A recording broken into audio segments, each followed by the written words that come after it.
But first up, the first story that we are taking up on the show, which is Russia and the Russian advances. Fastest advance since 2023. What has changed? Well, 470 square kilometers seized in 30 days. We tell you more, but first up, let's get you that story.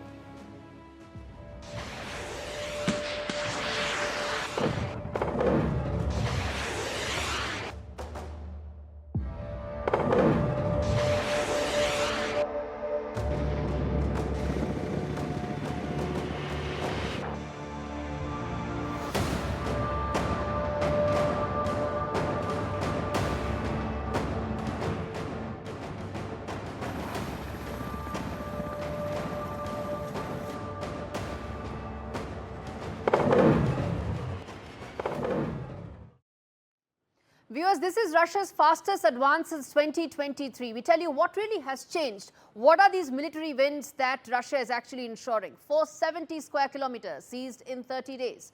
Ukraine is now under tremendous pressure.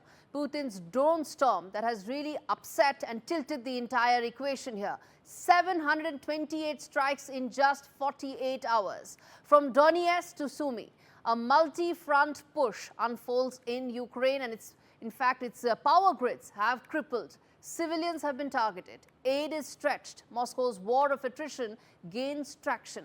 Is this just a prelude to a bigger Russian offensive that's coming in? Remains to be seen. Треба діяти, щоб примушувати Росію до миру. Так, Москва хоче воювати і далі. Але все питання у потенціалі. Все питання в ресурсах на війну, в грошах. Саме тому санкції корисні. That was Ukrainian president, but let's tell you what really has happened. In fact, in July 2025, Russia made its most significant territorial gains in over a year, pushing through key fronts, whether it's Donetsk, whether it's Sumy, whether it's Zaporizhzhia, or several others. With drone saturation, manpower shifts, targeted assaults, Moscow is now changing the battlefield geometry. We break down Russia's July campaign and what Ukraine's options really are as Western deadline close in. Here's what Moscow achieved in 30 days and what it signals for months ahead.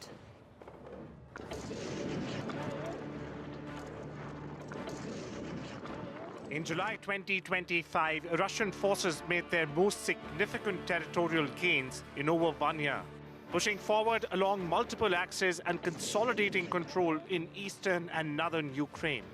Advances were recorded across Donetsk and Zaporizhzhia, while in the north, Russian troops moved within striking distance of Sumy, signaling a possible new front aimed at stretching Ukrainian defenses.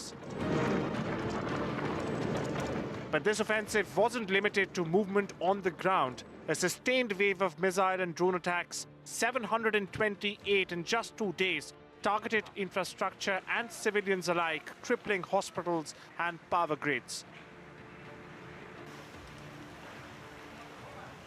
In total, Russia seized nearly 470 square kilometers, an area roughly the size of Andorra, while increasing pressure on frontline cities and supply routes. The Kremlin has shifted towards a model of steady, sustained attrition, small unit raids, saturation strikes, and deepening control over occupied territories through enforced Russification and militarized youth programs. With Western aid tapering and diplomatic pressures building, Moscow appears to be positioning itself for a long war, one fought as much through political maneuverings as through artillery shells. Russia's July campaign was methodical, deliberate, and strategically costly for Ukraine. And it may only be a prelude to what's coming next.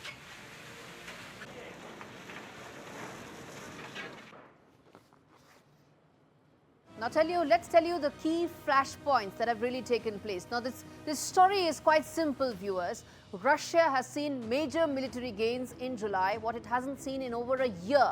And that is the reason why Trump is getting increasingly frustrated, because he doesn't know which way this war is headed.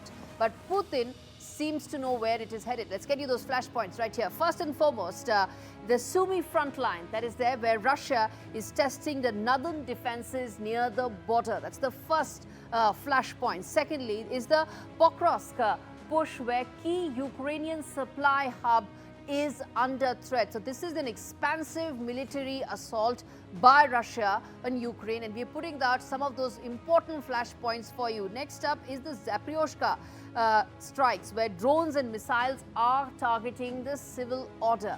Next is another escalation which is deep in strikes that are aimed to paralyze the logistics and the logistical hub of Ukraine. Lastly, the occupation drive. What is this? Well, this is schools, laws, language accelerate, all of it accelerating towards Russification. Why is that important? It's important towards the Donetsk region, the others that are bordering Russia, and ahead of that, it's moving inside as well. And that is extremely important as Russia looks to ensure that the populations also tilt towards Moscow. Let's get you an important voice joining us on the broadcast to talk more on this. Professor Scott Lucas joins us to talk about this. Now, Professor Scott, there are two aspects to why what is happening right now in Russia is so important. One is the fact that Donald Trump and Vladimir Putin talked about having some sort of a breakthrough. But why would Putin agree to a breakthrough? Because he's getting these big military wins and strategic gains that we are telling our viewers right now on the show. With these kind of military gains under his belt, is Vladimir Putin likely to have come to the negotiating table anytime soon? Well, Vladimir Putin is not going to come to the negotiating table to compromise, but that is not because there are significant advances in the east, in the Donetsk region. I hate to push back on your headline, but in fact, the Russian gains have been very gradual. You referred to taking about an area of 20 by 20 square kilometers throughout the entire month of July. The Russians actually took more territory in the month of May. But in the broader perspective, even in the Donetsk region, the Russians, after more than a year, have still not been able to capture the town of Pokrovsk. In other words, they've taken some villages in Donetsk, but this key town that they've tried to take, they've almost razed it to the ground. They sent in a sabotage unit last week, but they haven't been able to overwhelm it yet. Now, they may take that town, but this is still a very gradual and a very costly advance for Russia. Of course. Meanwhile, you mentioned this. You mentioned the Sumy region in the northeast.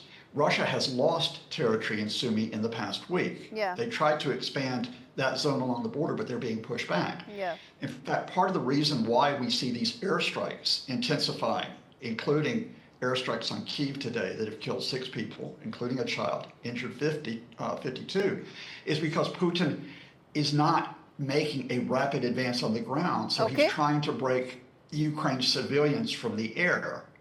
No, but I understand what you're saying. Yeah. But Professor Lucas, Yeah. here's what I want to know, which is that there is a certain clear shift in terms of the military strategic view that Russia has about how it wants to now move ahead in the next phase of the Ukraine war. And we are seeing that, right, in terms of a blitzkrieg on the drones aspect and several other areas. How do you see this now going from here, the next phase of this war? Russia's racing against time. Because remember, this is a multi-front war, and there are a couple of things that are worrying the Kremlin. The first is that Ukraine is hitting back. So beyond the front lines, you've got Ukraine with almost daily attacks on Russian military installations, on oil refineries, on their supply chains, on the factories that make the electronic components for the drones. And if Ukraine gets more long-range weapons, which is possible, especially if Donald Trump gets frustrated, that could extend. Secondly, Russia's got economic issues. Now, I'm not talking about an economic collapse. That's been overblown. But Russia has got an increasing inflation rate. And at the same time, they are having a loss of military resources. They're back to a supply of military resources that was before February 2022 to the front line. So how do they keep funding the war? In other words, Putin is intensifying because he has this window, maybe 6 months, maybe a year, to try to win this. But to come back to your fundamental, he's not going to negotiate seriously. The demands by Russia. So that 6 months window that he has, what is the kind of military wins he's hoping for? He's trying to take all of the Donetsk region in the east because he wants to, quote, annex it. He wants to try to get into some of the area in the south that Ukraine controls, such as the Kherson region, Zaporizhzhia, because he wants to annex it. In other words, he wants to annex. He's always demanded this 4 Ukrainian regions in the east and in the south, plus Crimea, about 20% of the country, but Ukraine still holds part of those regions. Okay. So he doesn't have the leverage to demand this. His problem, because he's trying to break Ukraine's civilian will with these massive attacks, he's frustrating Donald Trump, who wants the Nobel Peace Prize. So at some point, Putin has to decide, will he compromise to keep Trump on board, or does he keep pushing, pushing, and pushing with the attacks from the ground and the air? All right, I'm going to leave it there. Professor Scott Lucas joining me live on the show to talk about, well, what could be Putin's game plan.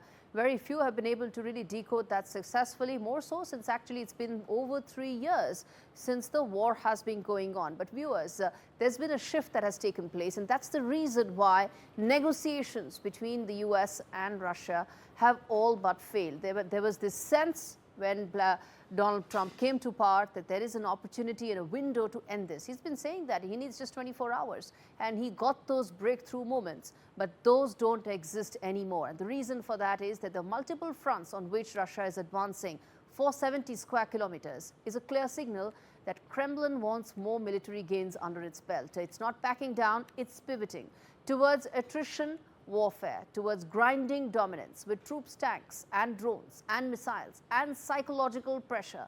728 drones and missile strikes in just 2 days, crippling infrastructure, slamming hospitals, plunging cities into darkness, and behind the front line, a very aggressive and a clear campaign that's coming in from Russia. Now, what does Russia face now? It's a stretched defense, shrinking, and a Kremlin that's betting on time, politics, and exhaustion. It's a strategic recalibration by Putin, which in all likelihood is designed to outlast, outmaneuver, and outwait. Russia knows it can hang on, but it's also clear that Ukraine is not in a position to hang on anymore. And as the West and others, and in fact, as the West dithers and deadline approaches, the question isn't just where Russia is advancing. The real question is what's coming next. Because if July was the opening move, the end game could probably be in motion.